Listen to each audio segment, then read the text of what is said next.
সকলকে শুভেচ্ছা জানিয়ে আজকের আলোচনা শুরু করছি। আজকে আমরা পোর্টরাজ গল্পটার পূর্ণাঙ্গ আলোচনা করব। গল্পটা স্ক্রিনে আমি দিয়ে দিয়েছি, গল্পটার পাঠ, গল্পটার শব্দের অর্থগুলো, বিশেষ বিশেষ অত্যন্ত গুরুত্বপূর্ণ যে লাইনগুলো রয়েছে, যে ঘটনাগুলো রয়েছে, যে বিষয়গুলো রয়েছে, সেগুলোর পূর্ণাঙ্গ আলোচনা, ব্যাখ্যা, বিশ্লেষণের মধ্য দিয়ে আমরা ধীরে ধীরে গল্পটা এগিয়ে নিয়ে যাব।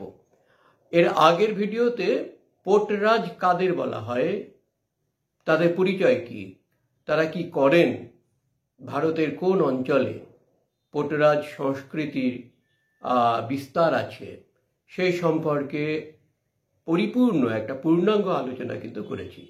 এবং তারই সাথে পোর্টরাজ গল্পের বিষয়বস্তু সংক্ষেপে সেটাও আমি আলোচনা করে দিয়েছি। অবশ্যই প্রত্যেকে ভিডিওটা দেখবে, সম্পূর্ণ ভিডিও দেখবে আগে, এবং আগের যে ভিডিওর কথা বললাম সেটাও সম্পূর্ণভাবে দেখবে। কেননা খেয়াল রাখতে হবে, এটা কিন্তু তোমাদের ক্লাস 12-এর পরীক্ষার ফলাফলের উপরে কিন্তু ভবিষ্যতের যাত্রাপথ নির্ভর করে। এখানে খামতি দিলে চলবে না। একাদশ শ্রেণীতে হয়তো কিছুটা খামতি ছিল, কিন্তু বুঝতেই পারছো যে দ্বাদশ শ্রেণীতে এতটুকু খামতি রাখলে চলবে না। ভীষণ ভালোভাবে পড়তে হবে, বইটা পড়বে ভালোভাবে, আর যারা সাহায্য করছেন, যেভাবে সহযোগিতা করছেন, সেগুলোকে গ্রহণ করবে, এবং অবশ্যই আমার এই ভিডিও খুব ভালোভাবে দেখবে। তাহলে বাংলার সিলেবাসে তোমাদের যা যা আছে সমস্ত বিষয় সম্পর্কে পরিপূর্ণ ধারণা তোমরা পাবে। যারা নতুন তারা অবশ্যই কিন্তু সাবস্ক্রাইব করে নেবে এবং বেল আইকনটা তোমরা প্রেস করে নেবে, তাহলে নোটিফিকেশনগুলো চলে আসবে। তোমাদের এগোনোটা, বাংলা নিয়ে তোমাদের প্রস্তুতিটা কিন্তু খুব সুন্দরভাবে চলে আসবে। ঠিক আছে, আর কথা নয়, স্ক্রিনে দেখে নাও। গল্প আমি দিয়ে দিয়েছি, এবং তার সাথে সাথেই আমি আলোচনা করছি। আশা করি কেউ স্কিপ না করে পুরোটা শুনবে। ঠিক আছে, সকলে ভালো থাকো, দেখতে থাকো। গ্রামের পোর্টরাজ দামার বাড়ির আবহাওয়া ভারী। সমস্ত জায়গায় কেবল লোকেরা হাঁটুর উপর মাথা রেখে বসে। দামার বউয়ের চোখে জল ভরা, থেকে থেকেই সে শাড়ির আঁচল দিয়ে চোখ মুছছে। পাড়ার বৌঝিরা আসছে, একটুক্ষণ থেকেই চলে যাচ্ছে। মাঝে মাঝেই কেউ না কেউ এসে দৌড়ে দাঁড়াচ্ছে। লোকে এসে শুধোচ্ছে, দুর্পদ, পোর্টরাজ কেমন আছে? এখনও প্রাণটুকু আছে খালি বাবা, করুণ মুখে জবাব দিচ্ছে সে। ভেবো না, ভালো হয়ে যাবে, ভালো হয়ে যাবে, কাঁদছ কেন? সারা গাঁয়ে একই অবস্থা, প্রায় প্রত্যেক বাড়িতেই একজন অন্তত বিছানায়। জানি বাবা, তাও ভয় লাগে। দুর্পদ, কারু যাওয়ার সময় হলেই সে যাবে, আর যার সময় হয়নি, যাই রোগ হোক না কেন, সে টিকে যাবে। জানি বাবা, ঠিক, কিন্তু বড় কঠিন রোগ। কেউ না বলেছে এখন ঠাকুরের মুখ চাওয়ার সময়, হয়তো এবার মা ঝেঁটি নিয়ে যাবেন, তার কাছে সকলে সমান। প্রথমে কিন্তু আমরা পরিবেশটা পেয়ে গেলাম। সেটা কি, যে এই যে বলছে যে সমস্ত জায়গায় কেবল লোকেরা হাঁটুর উপরে মাথা রেখে বসে, এটা আসলে দুশ্চিন্তার প্রকাশ। দামার বাড়ির আবহাওয়া ভারী, কারণ দামা সে ওই ভেদবমিতে আক্রান্ত। গ্রাম জুড়ে ভেদবমি, কলেরা হয়েছে। আগেকার সময় এই ধরনের কিছু রোগ, কলেরা বলো, গুটি বসন্ত বলো, ম্যালেরিয়া বলো, এগুলো হলে এগুলো গ্রামকে গ্রাম মানে ছেয়ে যেত, এবং মানুষের মৃত্যু যেন অবধারিত ছিল। গ্রাম পুরো জনশূন্য হয়ে যেত। তো দামার বাড়িতে এখানে মানুষজন আসছে, দামার খোঁজ খবর নিচ্ছে। দামার স্ত্রী দুর্পদ, সেও অত্যন্ত আশঙ্কায় রয়েছে, এবং লোকজন তাকে সান্ত্বনাও দিচ্ছে যে মানে কারো যাওয়ার সময় হলে আমাদের এটা একটা সংস্কার আছে, আমাদের একটা বিশ্বাস আছে যে মৃত্যু এটা কিভাবে আসবে কেউ জানে না। মানে মৃত্যু আসার সময় হলে যে কোনোভাবে আসতে পারে, আর মৃত্যুর সময় যদি না আসে তাহলে সে রোগ অসুখ যাই হোক না কেন সে বেঁচে যাবে। এখানে একটা কথা বলছেন যে হয়তো মা ঝেঁটি নিয়ে যাবেন। এখানে মা বলতে দেবী মারিয়াইয়ের কথা বলা হয়েছে। পোর্টরাজরা দেবী মারিয়াইকে নিয়ে থাকেন, তার উপাসনা করেন। আমি এর পরের ভিডিওতে আলোচনা করেছি, দেখে নেবে। তো সেই মারিয়াইয়ের কথা বলছেন, তিনি হয়তো সব ঝেঁটি নিয়ে যাবেন। মানে এটা দুঃখের কথা যে তিনি হয়তো কোনো কারণে রুষ্ট হয়েছেন, তাই গ্রামের সব মানুষ কে তাঁর রোষের মুখে পড়তে হবে। হয়তো গ্রামে কেউ নাও বেঁচে থাকতে পারে। ঠিক এই সময় বাড়ির সামনের নিম গাছে একটা কাক চেঁচিয়ে ওঠে। দ্রুপদ বলে, এই বাচ্চারা, মার বেজম্মাকে, পোটরাজকে ডাকে রে। কাকটা ডেকেই চলে। দ্রুপদের ছেলে তার দিকে ঢিল ছড়ে ডাকতে ডাকতেই কাকটা উড়ে পালায়। সব সময় বেজম্মাটা আমাদের সাপমন্নি করছে। দ্রুপদ গজগজ করে আপন মনে। এ হলো আষাঢ় মাস, সারা আকাশ মেঘে ঢাকা, সমানে ঝিরঝিরিয়ে বৃষ্টি পড়ছে, মাটি কাদায় আঠালো হয়ে গেছে, গুমট, গাছের পাতা একটুও নড়ছে না, স্থির, তা থেকে ফোঁটায় ফোঁটায় জল ঝরে। দামার বাড়ির দরজায় একটা কুকুর টানা চিৎকার জুড়ে দিল। মানুষ যখন দুর্ভাগ্যের দুর্বিপাকের শিকার হয় তখন আনুষঙ্গিক অনেক কিছুকে ভয় পায়। একটা কাক ডেকে চলেছে, কাক অমঙ্গলের প্রতীক, তাই দ্রুপদের আশঙ্কা আতঙ্ক আরও বেড়ে যাচ্ছে। কাককে সে বেজন্মা বলে বেজম্মা বলছে, তার মনে হচ্ছে যে সে কাকটি বুঝি তাদেরকে অভিশাপ দিচ্ছে এবং এই কাকটাকে তাড়িয়ে দেওয়ার জন্য বাড়ির বাচ্চাদেরকে বলে, বাচ্চারাও ঢিল ছড়ে তাকে তাড়িয়ে দেয়। এরপরেই আমরা দেখছি একটা পরিবেশের বর্ণনা। কোন সময় সেটা হচ্ছে আষাঢ় মাস, বৃষ্টি হচ্ছে না কিন্তু ঘন মেঘে আকাশ ঢাকা, এমনই একটা পরিবেশে দামার বাড়িকে নিয়ে শুধু দামার স্ত্রী নয়, পাড়ার আর সকলের যে দুশ্চিন্তা এবং গ্রাম জুড়ে যে একটা আতঙ্ক, সেই আতঙ্কের প্রকাশ কিন্তু আমরা এই অংশটুকুতে পেলাম। শুনে দ্রুপদের প্রাণ শুকোয়। সেই আওয়াজের উপর দিয়ে সে চেঁচায়, হে ভগবান, গোর দেয় না কেন কেউ কুত্তাটাকে? ছেড়ে দাও, ভবিষ্যতের কথা বলছে গো, দ্রুপদের পাশে বসা বউটি বলে। তখন দ্রুপদের অন্য পাশে বসা বঞ্চলা বলে, দ্রুপা, মারিয়াইয়ের যাত্রায় গিয়েছিলি তো? যেতে ভুলি কি করে? তা বলিনি, ভাবলাম এই বিপদের সময় যদি ভুলে গিয়ে থাকিস। না মেয়ে, মা যদি নিদয়াও হন তাকে তো কিছু দিতেই হবে। ছাড় তো, হঠাৎ কথাটা মাথায় এলো বলে বললাম। সব দেবতার মধ্যে ওরে তুচ্ছি করি সাধ্যি কি? ওরে কেউ হেলা করেছে কি টেটটি পেয়েছে? ক্রোধ তেনার বর্ণনার বাইরে। ওরে তুষ্ট রেখে ভালো করেছিস, এবার সে ভালো হয়ে যাবে। মেয়েটি দ্রুপদের মুখে তাকিয়ে যোগ করে, এই দেখো, কাঁদিস কেন? কাঁদলে অমঙ্গল হয়। দ্রুপা, তোর স্বামীর কিছু হবে না, মা ওকে দেখবেন। সে তো বটেই, ওর বাপ মা মায়ের কাছে মানত করেছিল ওকে, সেজন্যই তো ও পোটরাজ। এখানে দেখছি শুধু কাক নয়, একটা কুকুরের চিৎকারকেও কিন্তু খুব ভালোভাবে দ্রুপদ নিতে পারছে না। বললাম না যে দ্রুপদ তো ভীষণভাবে আতঙ্কিত, সব কিছুকেই তার আতঙ্কের বলে মনে হচ্ছে। শুধু সে নয়, অন্যান্যরাও তাই। তার জন্যই তো একজন বলছেন যে ভবিষ্যতের কথা বলছে গো, কুকুরটা ঘেউ ঘেউ করে চিৎকার করছে টানা, মনে হচ্ছে যেন ভবিষ্যতের কোনো অমঙ্গলের কথা বলছে। এরই মধ্যে মারিয়াইয়ের যাত্রা, এই মারিয়াইয়ের যাত্রা মানে দেবীকে নিয়ে বছরের নির্দিষ্ট দিনে গ্রামের মানুষজন যাত্রা করে, অর্থাৎ শোভাযাত্রা করে। সেই শোভাযাত্রায় দ্রুপদ গেছিল কি না সেই প্রশ্ন অনেকে করেন, কেননা দ্রুপদের বাড়িতে কেন এই অমঙ্গলটা, এটা সকলের চিন্তার বিষয়। দামা, সে তো পোটরাজ, সে তো দেবীকে রক্ষা করে, তো দেবী তার প্রতি কেন এইরকম রুষ্টা হলেন? তাহলে কোথাও কি কোনো ত্রুটি হয়েছে? এই ভাবনা থেকেই কিন্তু এই প্রশ্নটা। তো সেখানে দ্রুপদ জানায় যে না, সে যত কষ্টই হোক না কেন সে কিন্তু মারিয়াইয়ের যাত্রায় গিয়েছিল। আর এই শুনে মেয়েটি বঞ্চলা বাই তিনি বলেন যে তাহলে তার স্বামীর কিছু হবে না, কেননা তার স্বামী হচ্ছে পোটরাজ। তার বাবা মা অর্থাৎ মারিয়াইয়ের কাছে মানত করেছিল বলেই সে পোটরাজ। তার মানে আমরা বুঝতে পারছি কি মানত করেছিল, কোনো কারণে হয়তো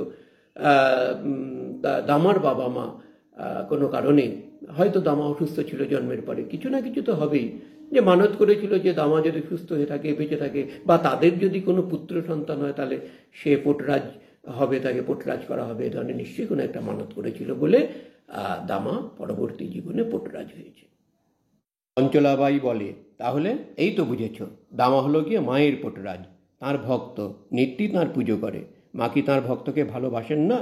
তাঁর রোষে সে পড়ে কি করে? ব্যাপারটা কি? উনি কি দেখতে পান না এ ঘরে ছোট ছেলেপিলেরা রয়েছে? দুর্পা বলতে শুরু করে, এসব কথাই মনে জেগেছে গো। হে মা, তোমার রোষে পড়লাম কেন? এই বাড়িতে ঢোকা ইস্তক মঙ্গলবারে শুক্রবারে তোমার নামে উপোস করেছি। হে মা, বছর বছর তোমার যাত্রা করি, তোমায় দুধে দইয়ে চান করাই, সবুজ শাড়ি পরাই, কপালে হলুদ কুমকুম দিই, তোমার সুমুখে ভোগ দিই, নারকেল দিই, প্রতি আষাঢ়ে অমাবস্যায় তোমার সামনে স্নানের পর ভেজা শাড়িতে গরান দিই, বছর বছর যেমন পারি তোমায় দিই, ছাগল দিতে না পারলে কুঁকড়ো দিই, তোমার দরে রক্তের ছড়া দিই। মা, এ বাড়িতে যেদিন থেকে বউ হয়ে এসেছি তোমার সামনে পিদিম দিয়েছি, কখনো তোমায় আধারে রেখেছি বলো মা?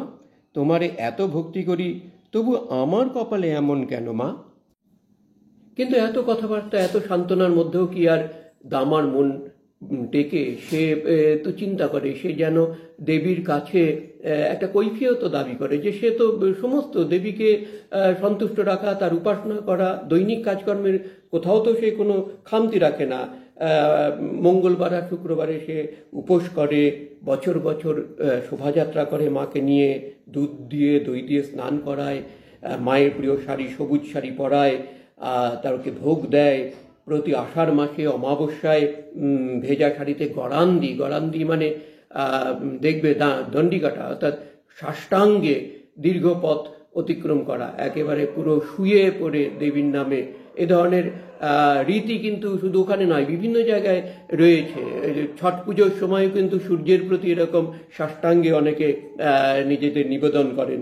তাছাড়া তোমার বলছেন যে করেন ছাগল বা কুঁকড়ো হচ্ছে তোমার কুমড়ো, এই সমস্ত বলি দেন, অর্থাৎ রক্তের ছড়া দেন, অর্থাৎ মানে দেবীর পূজা করা, দেবীর উপাসনা করা, দেবীর আরাধনা করবার জন্য যা যা করা দরকার সবই করেন। তবু কেন যে তাদের প্রতি দেবী রুষ্টা সেটা কিছুতেই বুঝতে পারছেন না দুর্পদ।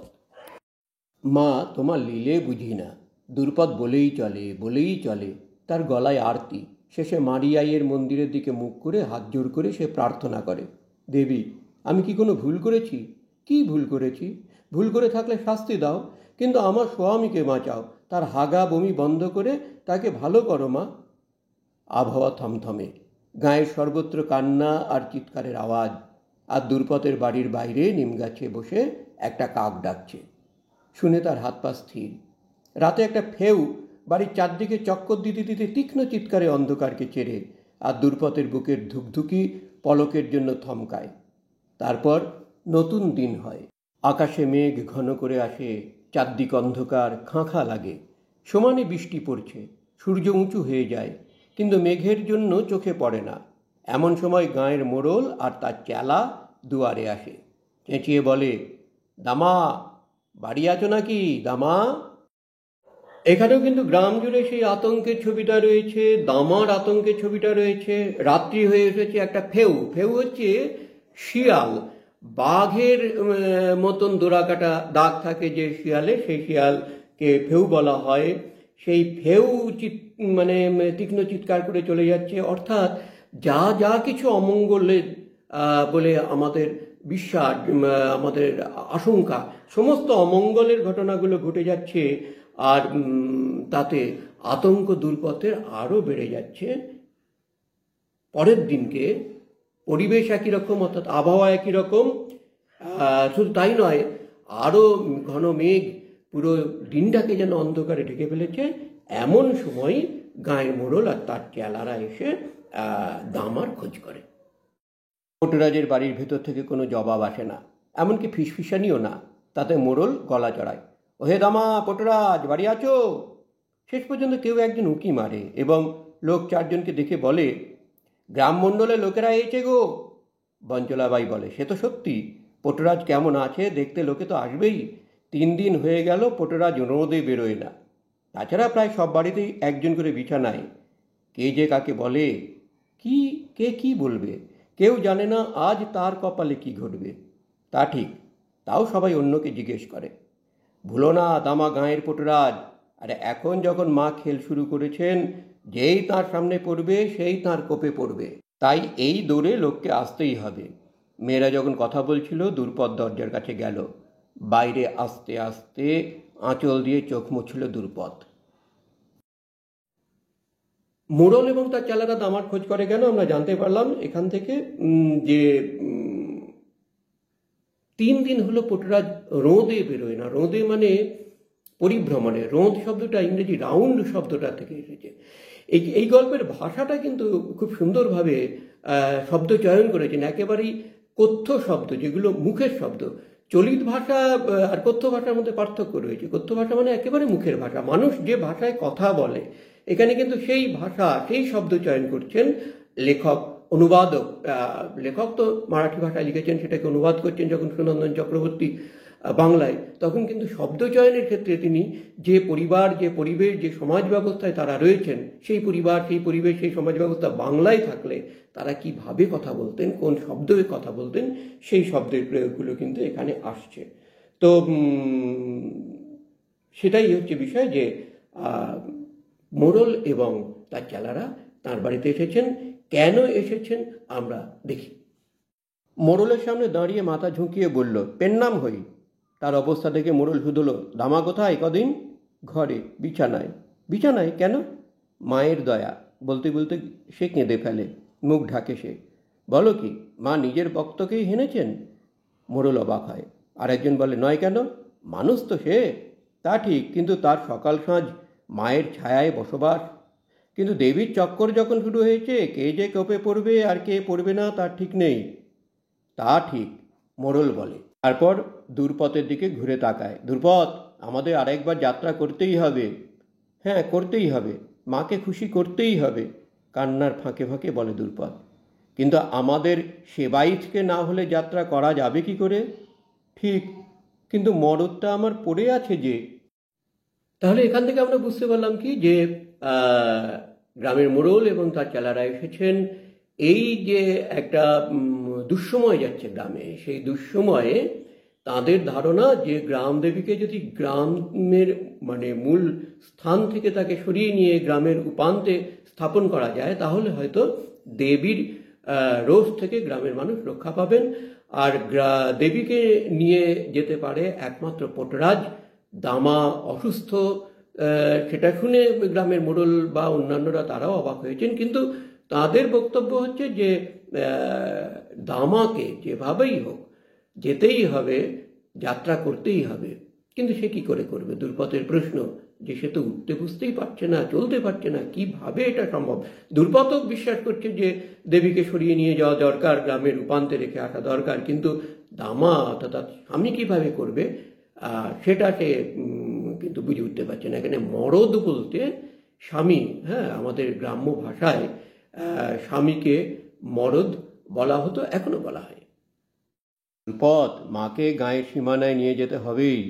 ঠিক, না হলে মার চক্কর গায়ের উপর থেকে কাটবে না, আরেকজন যোগ করে। তাই দেবীকে মিছিল করে গায়ের সীমানার বাইরে রেখে আসতে হবে। তো জানি, কিন্তু পটরাজ যে বিছানায় পড়ে আছে, কি করে করবে? মোড়ল এই কথা বলতে বলতে দূরপথ বললে, যদি শুধু পটরাজ বিছানায় পড়ে থাকে, সারা গাঁ যাত্রায় যাবে না কেন? তা কি করে হয়? সে হলো দেবীর পটরাজ, তাকে ছাড়া যাত্রা হবে কি করে? তা অবশ্য ঠিক, কিন্তু সে তো উঠতেই পারছে না, নড়তেই পারছে না। দূরপথ এই কথা বলতে গাঁও বুড়োরা নিজেদের মধ্যে সলায় লাগলো। হঠাৎ মোড়লের মাথায় একটা কথা খেলল, আরে, তোর বড় ছেলে তো বাড়িতেই আছে, আছে না? ওই হাই স্কুলে পড়ছে এখন যে ছেলেটা? হ্যাঁ, আছে। গ্রামের লোকজনও যারা এসেছেন তারাও এটা চিন্তা করছেন যে সত্যি তো দামা যদি চলতেই না পারে তাহলে কি করে হবে, কিন্তু যাত্রা তো দেবীকে নিয়ে করতেই হবে। তো তাদের হঠাৎই মনে পড়ে গেল যে দামা এবং দূরপথের একটি ছেলে আছে যে বড়, তার নাম আনন্দ। এই আনন্দকে তারা পটরাজ করতে চাইছে, আমরা পরের আলোচনাতে দেখব। ওর কথাই বলছি, হ্যাঁ, বাড়িতেই বসে আছে। তা ওর বাবার জায়গায় ও যদি যাত্রাটা করে তো ক্ষতি কি? অতটুকু বাচ্চা পারবে কি? ওকে কি এখনই পটরাজ বলা যায়? পটরাজ যদি নাও হয় এখন, ওকেই পটরাজ বলে ধরতে হবে। ওর বাবা না থাকলে তোর বাড়িতে তো একজন পটরাজ থাকতে হবেই। তা তো হবেই, কিন্তু বাকিতে কি পটরাজ হয়? তার জন্য দরকার যাত্রা করা। তাছাড়া দেবীর কাছে কিছু একটা মানত করাও দরকার। করুক না, ও কি এসে যায়? তাছাড়া গায়ের জন্য একজন পটরাজ তো দরকারই। দূরপথের বড় ছেলে আনন্দ সব কথাই শুনতে পেল। সে যতই শোনে ততই ঘামে। বাকি জীবনটা দেবীকে পিঠে করে বয়ে বেড়াতে হবে ভাবতেই তার রাগ হতে লাগলো। নিঃশ্বাস ঘন হয়ে এলো, বুকের ওঠাপড়া দ্রুত হলো।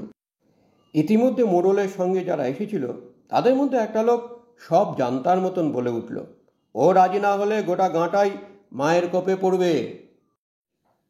হ্যাঁ, আনন্দকে তারা পোটরাজ করতে চাইছে। আনন্দ বা দ্রুপদ কেউই তাতে রাজি নয়, কারণ আনন্দ হাই স্কুলে পড়ে, ইংরেজি পড়ছে, অর্থাৎ আনন্দ লেখাপড়া করছে, ভালো লেখাপড়া করছে, এবং আনন্দকে নিয়ে দ্রুপদের একটা ভালো চিন্তা রয়েছে, একটা ভালো স্বপ্ন রয়েছে। সে যদি একবার পোটরাজ হয় তাহলে তাকে সারা জীবন সেই পোটরাজ হয়ে থাকতে হবে। এই আশঙ্কায় দ্রুপদ কিন্তু কিছুতেই নিজের ছেলে আনন্দকে পোটরাজ করতে রাজি নয়। হতে পারে, কিন্তু একবার পোটরাজ হলে সারা জীবনই তো ওকে পোটরাজ থেকে যেতে হবে। হ্যাঁ, তো সে খারাপ কি? ভালোই তো। তোমরা বলছো ছেলে আমার হাই স্কুলে ইংরেজি পড়ছে, তো পোটরাজ হলে স্কুল কি পালিয়ে যাবে? তুমি তা বললে কি হবে? কিন্তু ওর কেমন লাগে তা তো ভাবতে হবে।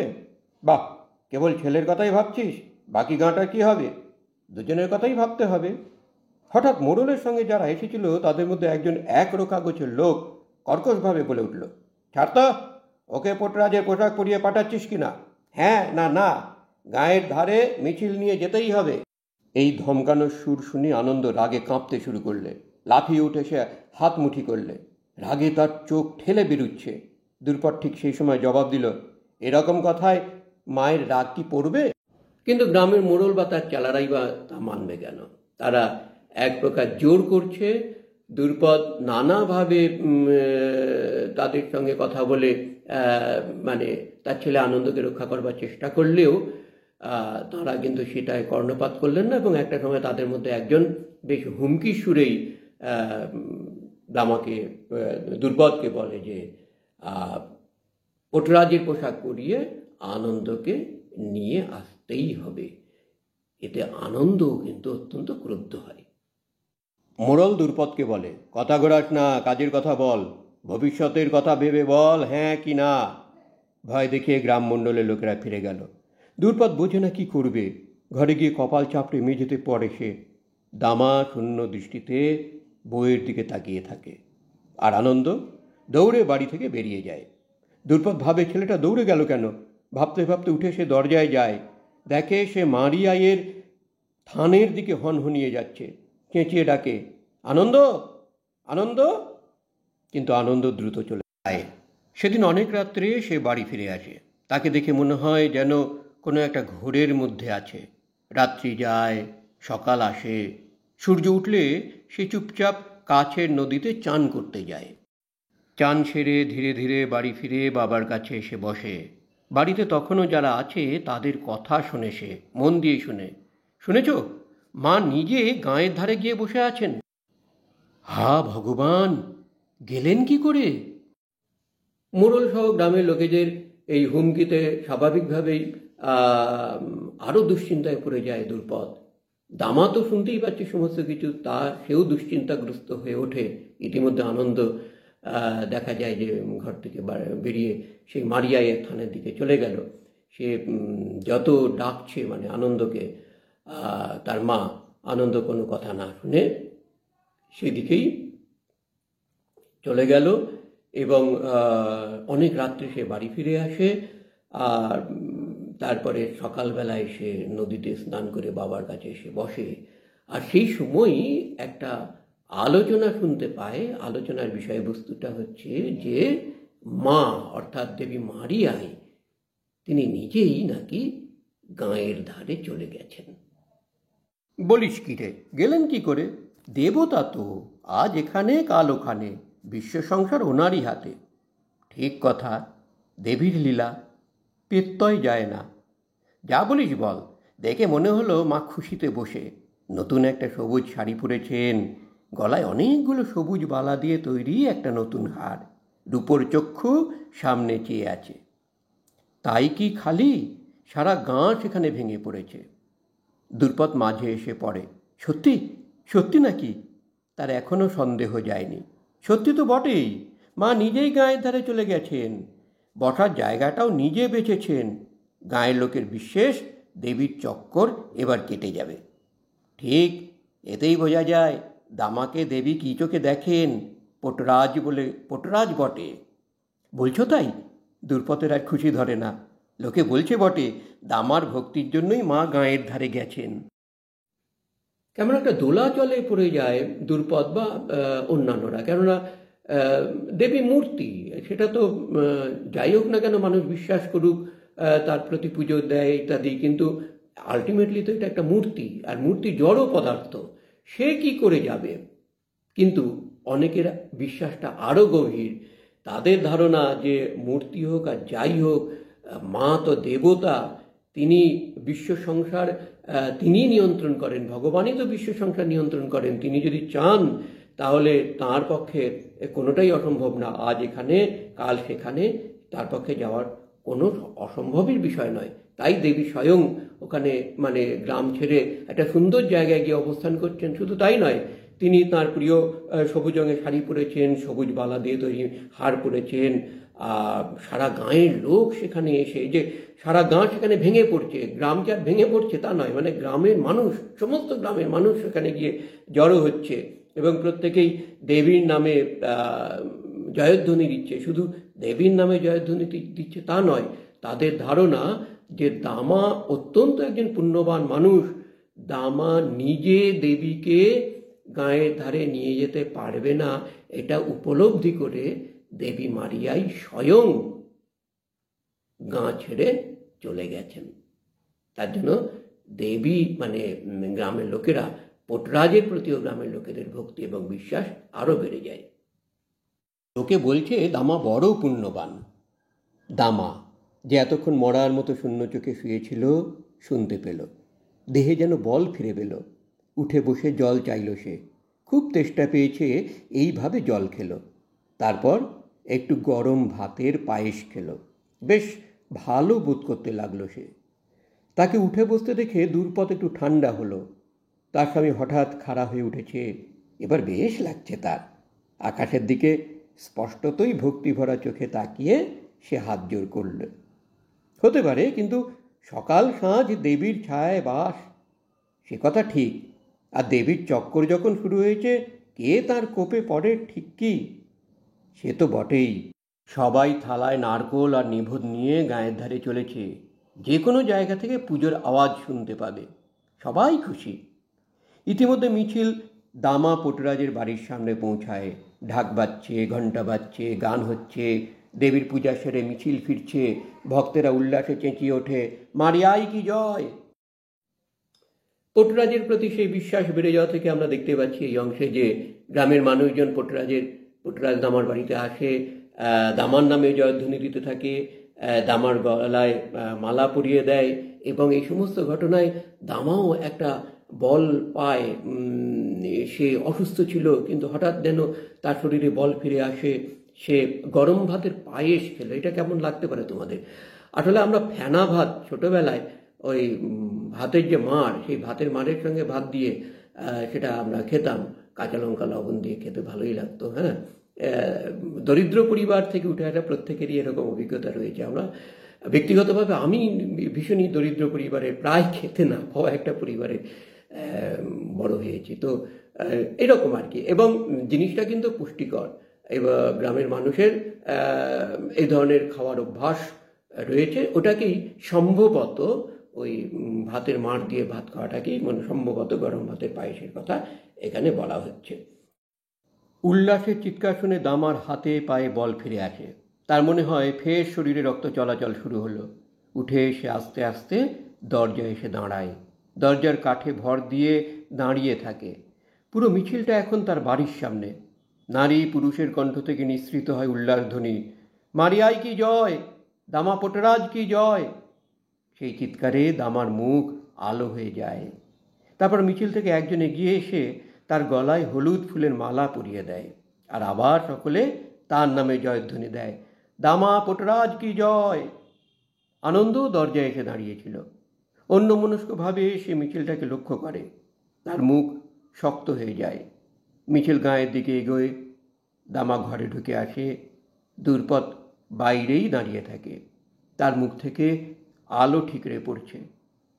আনন্দ মায়ের কাছে এসে ফিসফিস করে বলে, মা, মারিয়াইকে আমি গায়ের ধারে রেখে এসেছি। গল্পটা শেষ হচ্ছে কিন্তু অন্যভাবে, তাই না? যে বিশ্বাস, ঈশ্বরের যে অলৌকিক লীলা গ্রামের মানুষজন সবাই বিশ্বাস করছে, দ্রুপদ বিশ্বাস করছে, দামা বিশ্বাস করছে। মিছিল চলে গেলে দামা এবং দ্রুপদের ছেলে আনন্দ এসে আসল কথাটা জানায় যে সে নিজে দেবীকে ওই রাতে, সে যে চলে গিয়েছিল ওই রাতে, সে দেবীকে সকলের অলক্ষ্যে জীবনে ঝুঁকি নিয়েই, কিন্তু তাই না, কেননা গ্রামের মানুষ যদি দেখতে পেত তাহলে তো যথেষ্ট একটা অন্যরকম ব্যাপার হতো। কিন্তু আনন্দ নিজেকে বাঁচাতে চায়, সে পোটরাজ হতে চায় না। আবার সে বাবা মায়ের কে যে হুমকি দিয়ে গেল গ্রামের মোড়ল মাকে, সেটা এবং তার যে ভবিষ্যৎ পরিণতি খারাপ হতে পারে সেটা সে উপলব্ধি করতে পেরেছে। তাই সে খানিকটা দুঃসাহসী হয়ে সে কিন্তু দেবীকে ওই গভীর রাতে স্থানান্তরিত করে, এবং সে জানতো যে মানুষ এটা বিশ্বাস করবে, কেননা গ্রামের মানুষের মধ্যে শিক্ষার বা চেতনার খানিকটা তো অভাব রয়েছে, সংস্কার রয়েছে, অলৌকিকতার প্রতি একটা আস্থা রয়েছে। সেই গ্রামের মানুষের অলৌকিকতার প্রতি আস্থা, কুসংস্কারের প্রতি আস্থাকে অবলম্বন করে কিন্তু এখানে আনন্দ নিজেকে রক্ষা করলো তার বাবা এবং মাকে। এখানেই গল্পটা শেষ। চমকে ওঠে দ্রুপদ, গভীর আতঙ্কে জিজ্ঞেস করে, সত্যি সত্যি করেছিস নাকি বাবা? হ্যাঁ মা, মিছিলকে গাঁয়ের ধারে নিতেই হবে, তাই না? আনন্দের কথা শুনে দ্রুপদের মাথা নেমে আসে, পা কাঁপে।